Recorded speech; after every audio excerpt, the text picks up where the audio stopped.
I'm unmuted. Andrea, you're unmuted, aren't you? So if anybody has any questions, could you put them into the chat section, and Andrea will then let me know. Okay, so can you all see that? Andrea, if you could just let me know that you can see it. Sorry, I can't see anybody's picture, so. So can you hear me now? Yeah. I can hear you now, yeah. Yeah, perfect. So I can see perfectly. Yeah, your screen. So if you keep yourself off mute. Yeah. Yourself so that I can hear you, and then any questions. Okay, so thank you, and thank you, Nidhi, for asking me to do this workshop today. It's a real pleasure and an honor to be able to work with you all. So my name is Nidhi Rupa Joshi. Most people call me Rupa. In my work life, I'm known as Nidhi. In my personal life, I'm known as Rupa. So I will answer to both. But today we're going to be talking a little bit about mental health and well-being. Okay, and as part of the Swasthaya Project. So thank you. So basically, the agenda for today, I'm just going to be going through who I am, understanding how we process our information and emotions, the acceptance of our emotions and feelings, and why minimizing your emotions is doing you more harm than good. And the value of gratitude in real terms, how that can help your mental health. As well as a few mindfulness techniques to help with seasonal affective disorder and loneliness, because we are at the moment within a global pandemic, which is really taking everybody out of their comfort zone. And then at about 11:45, Andrea will be taking over the last bit, because unfortunately, I'm not able to stay on until after that, and then we'll close. Okay, so who am I? So I'm my professional experience. I've got over 25 years of PR, marketing, and sales management experience across a number of industries, including TV, film, radio, and more recently, the pharmaceutical healthcare industry. I am also a master practitioner of neuro-linguistic programming. Neuro-linguistic programming is a method of, I suppose, coaching and counselling that can actually help people to reassess their mindset, to actually find a new way of thinking and behaving. Hence, neuro-linguistic is the language we use for ourselves. Okay. I've got over 10 years experience working with a wide variety of clients, from national, international clients across a number of industries, as well as I do one-to-one personal sessions as well. I have also done a number of speaking engagements and in media as well. So I was a keynote speaker for a very well-known USA-based coach called Christopher Howard. I've been a regular guest on BBC Radio. I'm the host of a chat show, online show called Double 15 Minutes. And I will also be hosting the CICD 40th anniversary events. And I'm also a contributing author for various publications, including Mind, Body and Spirit. In terms of philanthropy, I do a lot of charity work. I am a great believer, and this is part of the well-being and mental health well-being. I do believe that when you give back to the community you live in, or to people who can't help themselves, you actually gain a lot of peace, inner peace, which is very, very important for mental well-being. So I work with Healing Little Hearts, which is a Leicester-based charity. I'm a committee member. I also work with a number of wildlife charities across Asia, including Wildlife Friends Foundation, Thailand, where I lived for about 6 months, rescuing elephants. And then I also do some work with CICD as and when I'm needed. Okay, so understanding how we process our emotions and information. And if anybody has got any questions, please put them in the chat and Andrea will let me know. But we'll keep this fluid. If you've got any questions, please do ask. Okay, so firstly, in order to understand our mental health, we need to actually understand how we absorb and process the information that is coming in. So we all have different modes that in NLP is called a representational system. Now, these are the modes that our brain, subconscious and emotions use to process information that we are taking in and absorbing. Now, with NLP, there are 4 main representational systems, and these are kinesthetic. So these are to do with your emotions. So it might be that something doesn't feel right. You know, when we talk about our gut instincts, that's when we're using our kinesthetic representational system. Visual. So you may absorb information visually. So something has to look right. So a lot of people who are in the arts, who are sort of like in creative areas, are probably more kinesthetic visual. So things have to look right. The aesthetics have to be right. Auditory is about when things have to sound right to you, and auditory digital, they have to make logical sense. Now, in order to gain a complete balance, you need to actually have a balance of all 4 representational systems, but actually that's not how the world works. That's not how we as humans work. So we will always favor one representational system over another. So, for example, you might be someone who goes by their gut instinct, but you're better at listening to people than you are at looking at things. So therefore, your 2 representational systems are kinesthetic and auditory. Now, with the representational systems, this actually is a whole workshop in itself, so I won't go too much into it, but it's to understand that we do absorb information, and this also helps us to understand other people. And again, it's very difficult because I can't see you all, but there will have been a point in your lives where you're having a conversation, there's 2 of you having a conversation, and even though you're both saying the exact same thing, it feels like you're arguing because one of you is using visual language and the other one is maybe using auditory language. And so you feel like you're clashing. And there are things that you can actually look out for that will allow you to understand what the person's representational system is that you're talking to. So for kinesthetic, they might say, okay, yeah, that feels right. The visual, they may say, I see what you're saying. If they're auditory, they might say, okay, I understand. And if they're auditory digital, they might say, that makes sense. So it's understanding the different key words that they use that will allow you to understand what the other person is. Now, why am I talking about representational systems during a mental health workshop? Well, it's because sometimes when people are in a situation of feeling depressed, anxious, under pressure, and also suffering from seasonal affective disorder, they may express themselves using their representational system, which if it isn't yours, you're not going to understand what they're saying. And therefore that person will feel unheard, or you may feel unheard. So, if you can, it's worth looking at more information around representational systems. Okay. So, we spoke earlier about acceptance of our emotions and feelings, and why minimizing your feelings and emotions is actually doing you more harm. What we need to understand with mental well-being, it is absolutely okay to not be okay. Now, I know, like, culturally, this varies from culture to culture. So maybe within the Southeast Asian culture, we tend to ignore mental health problems. We will put excuses on them. We will say that, oh, well, they've just got a cold. Oh, there's no such thing as depression. And what happens is we then put a mask over our emotions. And we come to think that actually you have to show you're strong all the time. What that leads to is a whole feeling of unworthiness. It leads to more depression, more anxiety. It leads to isolation.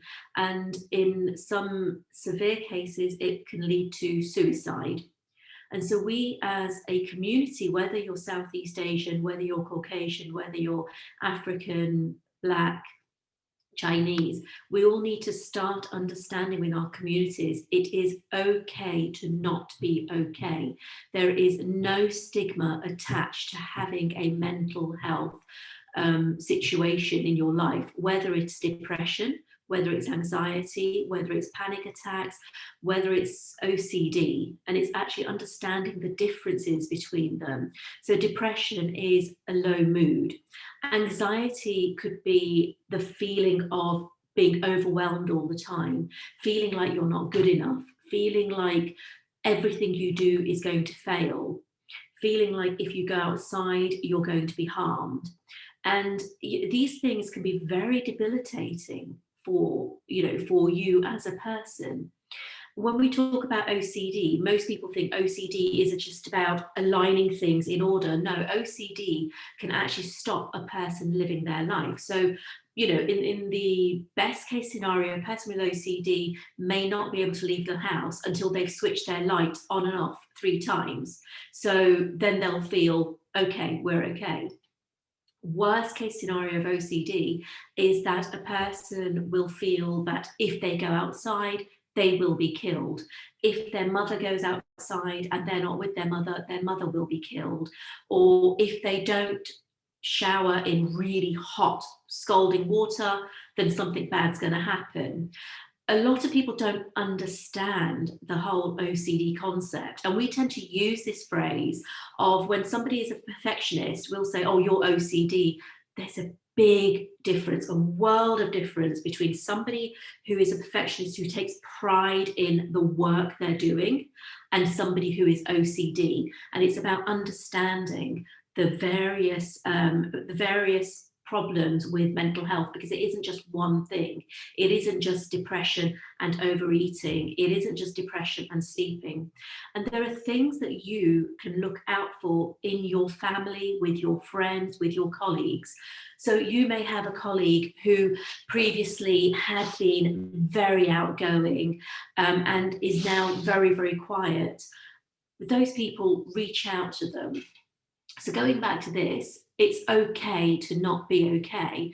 Firstly, recognize when you are not okay. So it's understanding your own emotions and accepting your own emotions.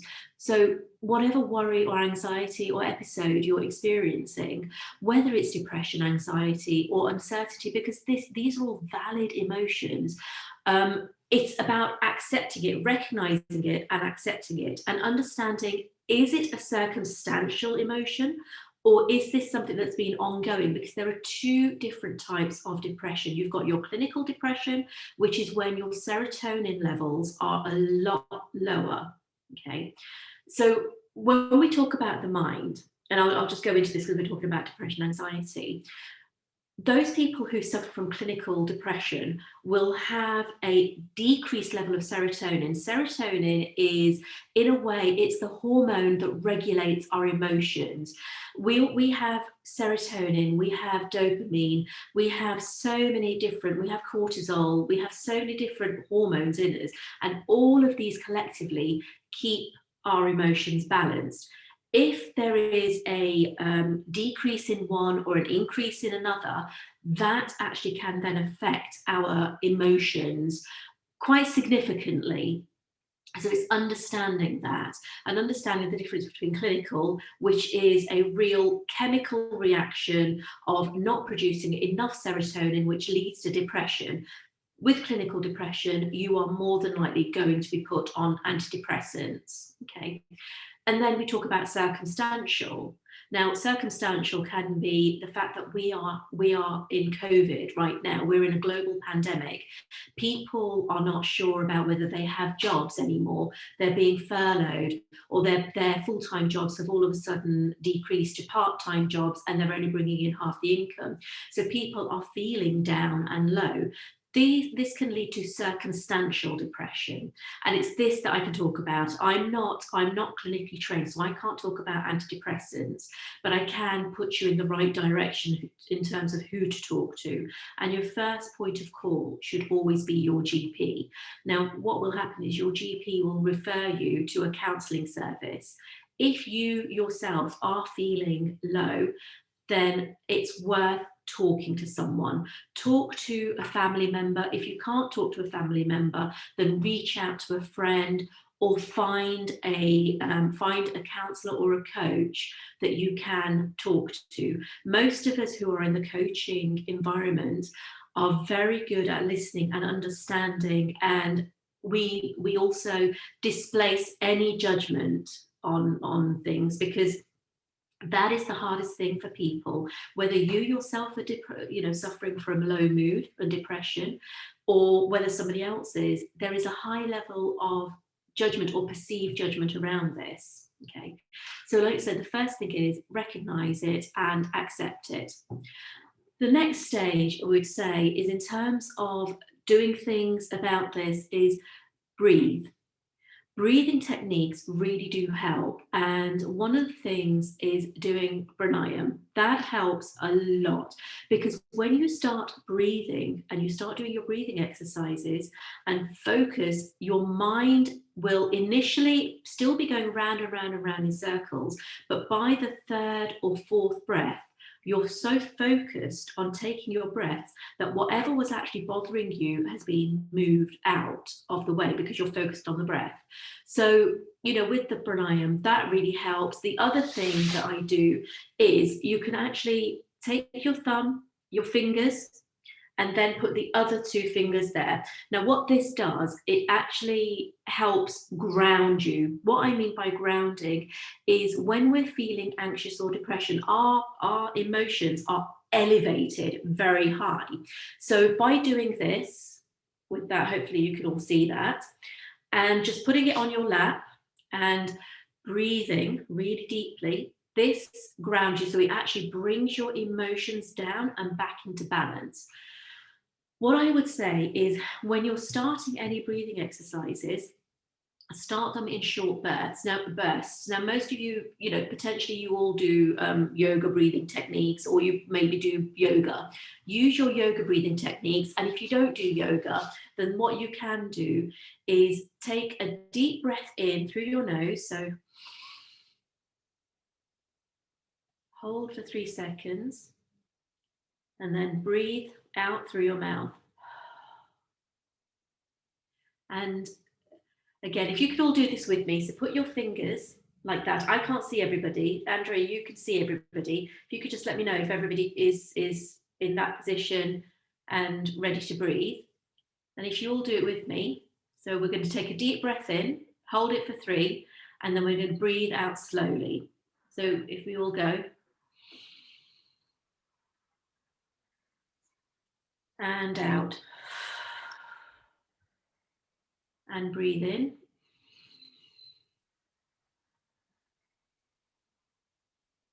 And out. And a deep breath in.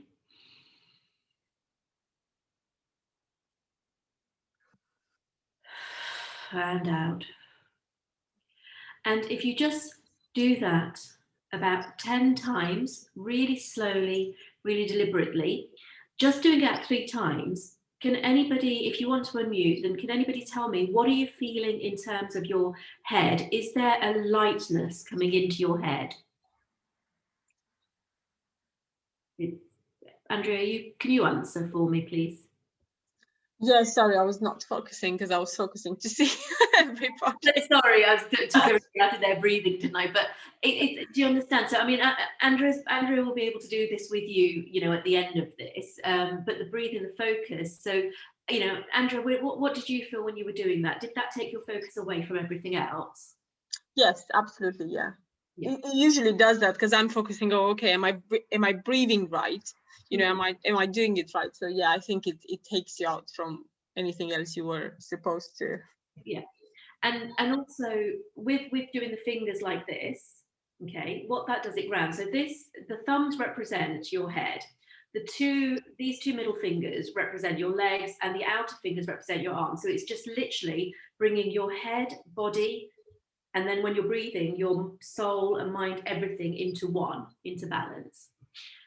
Now, the other thing is, we are very often berated for depression, mental health. There's a stigma attached. What we need to learn to do is accept it is what it is. It is okay to feel awful. It is okay to feel sad. It is okay to be depressed. It is okay. Accept it. Once you accept it, that is the first step to actually then being able to deal with the whole, mental health side of things. And the other thing I also look at is actually if it's circumstantial depression, is the incident that has happened, was that or is that in your control? Yes or no? If it is in your control, is it something that you can do? Is there something you can do about it? Is that a yes or a no? If there is something you can do about it, yes, then okay, what is it you can do about it? Do it. If it's a yes, it is within my control, but no, there's nothing I can do about it, accept it. Accept that your emotions are in your control, but the circumstance isn't. And it's okay to feel upset about it, but it's not in your control. So therefore, there's no point in wasting any more time on it. If there is, if it's something that you can, that if it's something that the emotion is in your control, but the circumstance isn't, use the breathing technique to bring you back within yourself. Okay. If the circumstances are not in your control, there is nothing you can do about it. I don't know if you've all watched the film Lion King, where Rafiki hits Simba on the head and Simba goes, ow, that hurt. He said, yes, but it's in the past. You can't do anything about it. And it made him understand that actually, no, I can't. So it's about learning to let go. Okay, so the value of gratitude in real terms. Now, Ralph Waldo Emerson is one of my favourite poets and writers. He makes a lot of sense. And if you ever, are feeling low, I would suggest Googling Ralph Waldo Emerson and Googling some of his quotes. This one I really love. He says, cultivate the habit of being grateful for every good thing that comes to you and to give thanks continuously. And because all things have contributed to your advancement, you include all things in your gratitude. So one of the things is they say, well, why should we be grateful? We're in a pandemic. I've just lost my job. I've just had a friend, be horrible to me. I've just lost this. It could be any circumstance or it could be any reason. But according to Harvard Health, giving thanks makes you happier. So research reveals that gratitude can have a number of benefits. So it opens the door up to more relationships, i.e., because you're grateful, you then tend to have an energy of positivity around you, which then brings more people and positive people into your life. It's about that whole, we know this, the energy that you give out will come back to you. Gratitude also improves physical health. When you're grateful for something, you automatically start feeling happier. When you start feeling happier, you sit up straighter, you start having more energy. And this then gets all of the energy flowing in your body, which will then help with your physical health. Okay. It improves your psychological health. If you feel that you want to complain all the time, what happens? You start finding more and more and more and more things to feel ungrateful for, or that you're unhappy with. So what this then done, it creates a really negative environment, and then all of a sudden everything is negative for you. The glass of water you had wasn't cold enough or was too cold. My desk isn't comfortable. Oh, this pen's not writing the way I want to. You start finding reasons to be ungrateful. Whereas if you are grateful, you'll find more reasons to be grateful. Gratitude also enhances empathy and reduces aggression. So, for example, you may be in a conflict with someone, and if you say thank you to them, it actually really sort of like takes all that aggression, it actually removes the aggression. It removes the aggression from yourself. And this is something my mum used to say: when you clap, you can't clap just with one hand. It takes two hands. When you give out gratitude, you do become more positive. So when somebody negative comes to you, you're then only giving them positivity. So you're not clapping your hands. Also, grateful people sleep better, and it improves your self-esteem. So gratitude, there are a lot of people who talk about gratitude, and it is something that can actually change your life because it makes you appreciate what you have rather than what you don't have.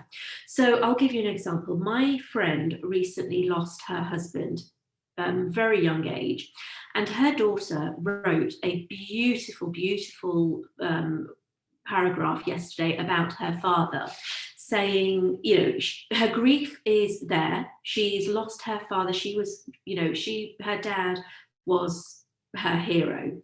But she wrote about the things that she was grateful for her dad. Yes, she said she was sad that her father was not there to celebrate his birthday, but she spoke about celebrating his birthday nonetheless, celebrating his life, celebrating who she was. So she turned something that is actually very, very sad into a real positive, and that's what gratitude. So she was talking about being grateful for having had the father she had, having had the time she'd had with him, and also sharing that gratitude for that has made her value the short time she had with him so much more precious. So it's about tapping into the single most powerful source of inspiration that any person can have. And it's just pay attention to the simplistic beauty and miracle of life. So what I would actually suggest, and this is something I do on a regular basis, so I have my journal. I have a gratitude journal. So it was a diary that was given to me last year. And in this gratitude journal, hopefully you can all see this, every single day in one of the calendar months, I write down, first thing in the morning, 3 things that I'm grateful for from the day before. So this morning, for example, I wrote down that I was grateful that I re-looked at my presentation and made some amendments. I was grateful for a lovely conversation that I'd had with a friend of mine who lives in Australia. I'm grateful for the technology because that allowed me to have that conversation with a very dear friend. Those were 3 things. Now, they're very simple things, but recalling them made me happy.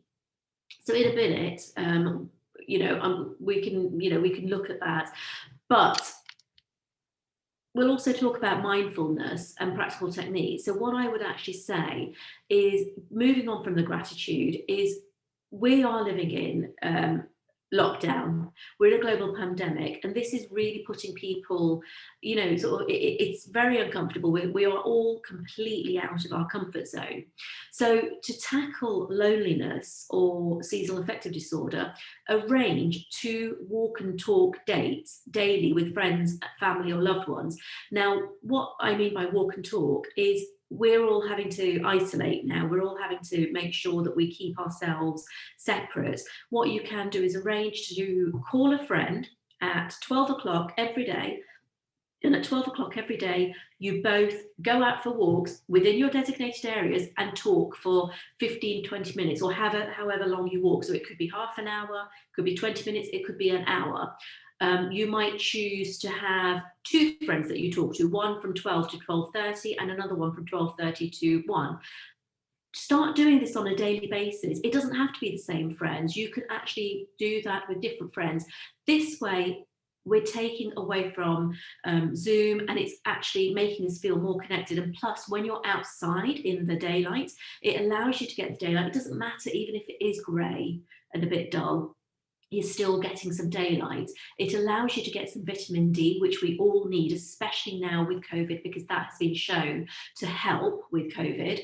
And it also allows you to be in a different environment. And when you are outside, you'll look at houses, the roads, the trees. If you go to the park, you look at the grass. It actually helps, and that's something called EMDR. So that's, that you'd be using that, which is eye movement desensitization reorganization. So when you're walking, you do look from side to side and you look around, and this actually helps reorganize all the thoughts in your brain. Or you can put on some music and dance around your living room. You know what? Put the old 80s music or the 70s music and have a dance to it. Have a dance to stylistics. It doesn't matter. Or, because this releases endorphins, it makes you feel good. Or look at the CICD site and join the Zoom Guttuk dances, because again, with Guttuk, because you are using your feet, there are so many different pressure points in your feet that this will also help with your health. And also I'd say, you know, stay away from the news if you can, or try and minimize how much news you watch, and watch the happy, upbeat shows, watch shows that will make you laugh. And this will help calm you and manage your anxiety. Get some colouring books, take yourself back to childhood, focus on, you know, focusing on colouring is a mindfulness technique which can help slow down your mind, it will help slow down your breathing, and it can help calm your mind. Maybe if, you know, you're a cook, you're not a cook. If you're not a cook, start learning to cook. There are some great videos on Facebook with easy to follow recipes, and share these photos. Start a cooking club, share photos with your friends. You know, maybe one of you makes a starter, one of you makes a main, one of you makes a dessert, and then share your photos with each other, share the recipes, and the next day switch it up. And, you know, maybe start calling it dish of the day, and just start getting into these things and start doing things that are different. Keep a journal. Write any thoughts down. If you are starting to feel emotional or you're feeling down, get a journal and write this down. Once it's written down, this actually helps you to move past it. Now, one of the techniques I use is sometimes when I am feeling really low, or if somebody has upset me, I will write a letter to them and get all the emotions out of me that I wasn't able to say to them. Once I've written those emotions down, I then tend to burn that letter. What that allows me to do is move on from that emotion. So if somebody has upset me, I'm able to write it down, and at the end of the letter, I will then say, I love you, I forgive you, please forgive me, thank you. And that's called the Ho'oponopono technique. I then reread that letter and then I burn it, which allows me to release any negative emotions towards that person. And it helps with forgiveness, which is quite a good thing. And lastly, reach out to people, talk to people. There are so many people that will listen to you. Choose the people you talk to. And you can also find people like myself that you can reach out to book any sessions that you'd like to. Okay, and finally, what I like to say is, you know, think about what we've talked about. So the walking, the breathing techniques, the gratitude journal, writing your negative emotions down and burning that paper, and also writing a journal or reaching out. Just ask yourself, what positive action am I taking away from today? What positive action will I incorporate into my day now, from now on? And if you'd like to contact me to book any sessions, one-to-one sessions, that's my email address, which you can, you're more than happy for you to email me. If I'm able to help you, I will. If I'm not able to, I'm more than happy to recommend you to someone else. And now I will close. That's the end. I'll stop sharing. And I've got a few minutes. So if anybody has any questions, please feel free to ask me. So I've got a couple of minutes before I have to go. Shall I unmute everybody by now? I think we could, yeah. Isn't it? Yeah.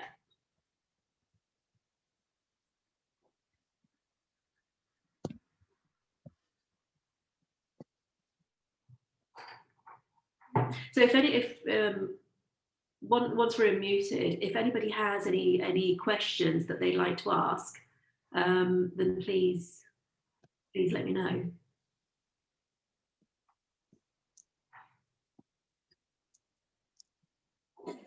That was wonderful, Nidhi. That was really good. We covered up lots of things that people, how they feel when they're depressed. Because it's first of all, it is the recognition or awareness of the symptoms that you can have or your friend has got, and somebody identifies it and reports it, because as you said, it is a stigma and we like to hide it. So it's how would you know that somebody is depressed or somebody is not unwell? What are the symptoms to look for, which you have explained? So I think that's a really great session. And then, of course, what to do yourself as well as somebody else can do it for you. Yeah. Thank you.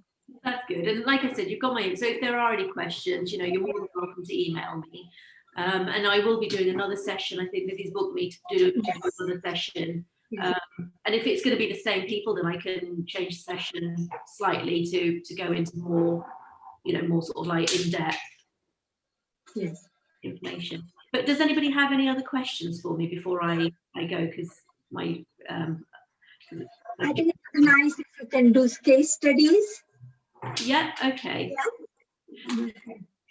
Yeah. That will sort of make people think over it, like, you know.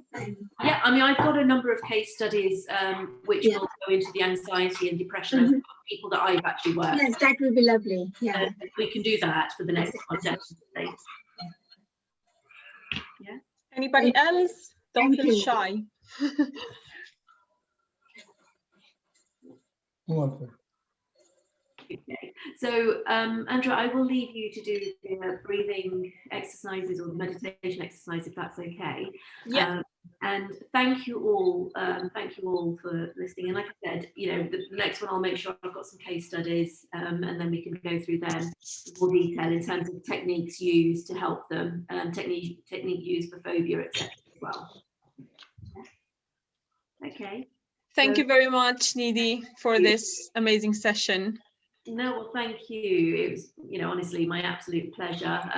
I, you know, hope everybody got something out of it. I'm just setting myself up for the next show, but I hope everybody got something out of it. Yeah, we will talk about it on the next session further. Thank you very much. Sneh said thank you, Rupa. So you're welcome, Sneh. That photo of you is so beautiful. You look gorgeous. So thank you all. Okay. Thank you. Take care. Bye. Bye. Great. So shall we go into some breathing exercises the way that Rupa showed us? Is that okay? So if everybody would like to sit, can you sit on your lap? Is that the possibility for you to put your hands on your lap, as she said? And then close your eyes, and then let's start breathing. So we will breathe through our nose in. We will keep it for 3 seconds, and then we will breathe out, and we will try to do, shall we say, let's start 10 times, see how we feel, and then we can carry on. Okay? So let's start. 1, 2, 3, go.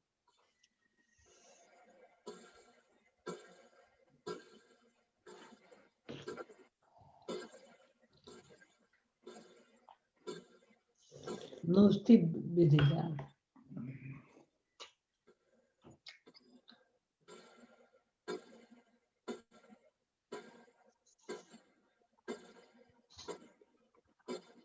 ini kan morung kan राख्नु दिला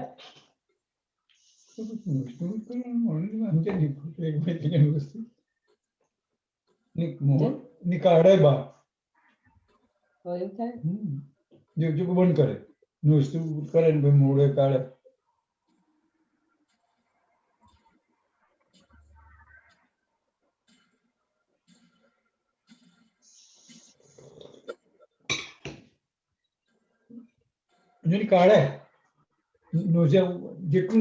Sorry, if we're not focusing on exercise, can you please unmute mute yourself? Sorry.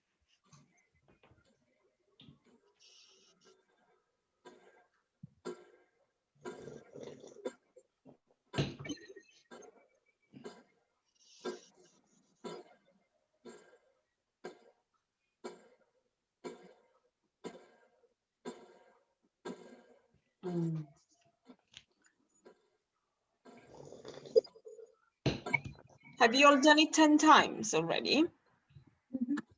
Okay,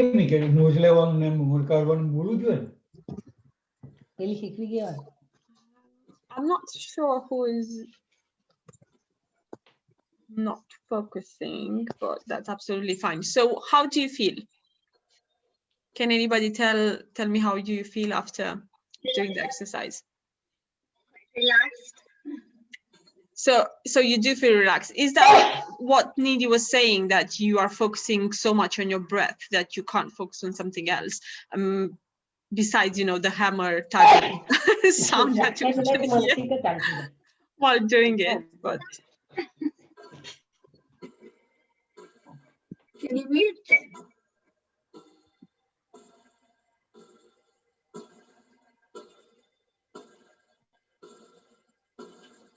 okay, I'm going to try something else now. So I will mute everybody. We will focus again on this exercise. We will breathe again 3 times.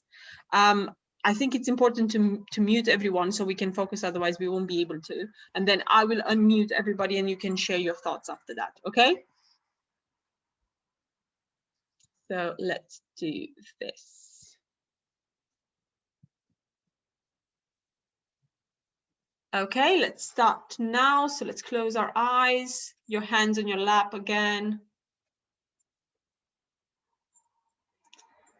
And let's breathe in. Count to 3 and breathe out through our mouth. Breathe in from our nose deeply.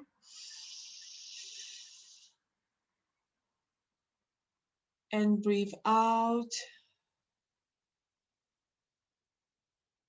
Breathe in again.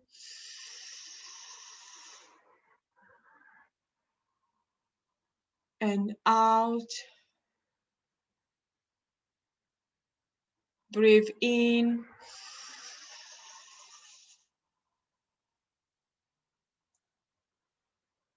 Out. Breathe in again through your nose. Count to 3 and breathe out from your mouth.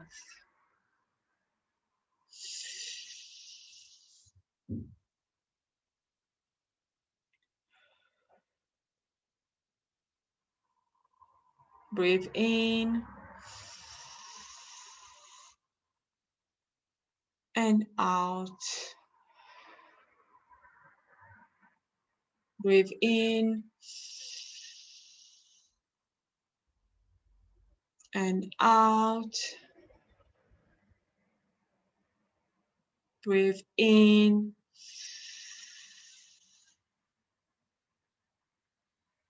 out. And the last one, breathe in and breathe out.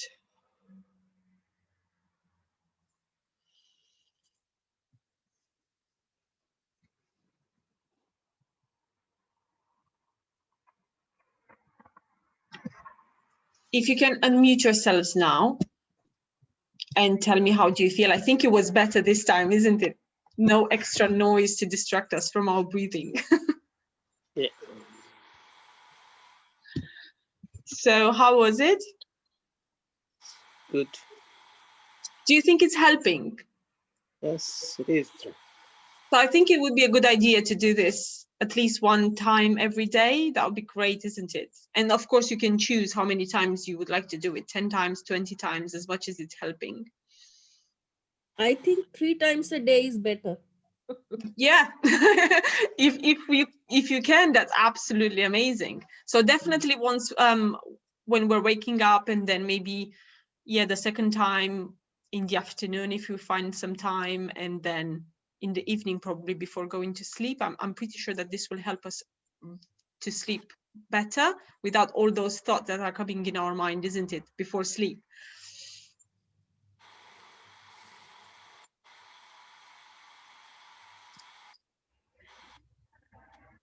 Great, thank you, Sneha. Do you have any other questions that I can send to Rupa, and then she will be happy to answer?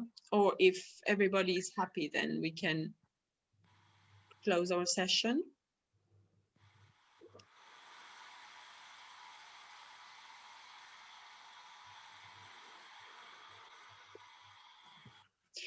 So I believe next week we will have Bali Fit. Is that correct, Nilimaji? Yes. Great. Yes, So, yes, yeah.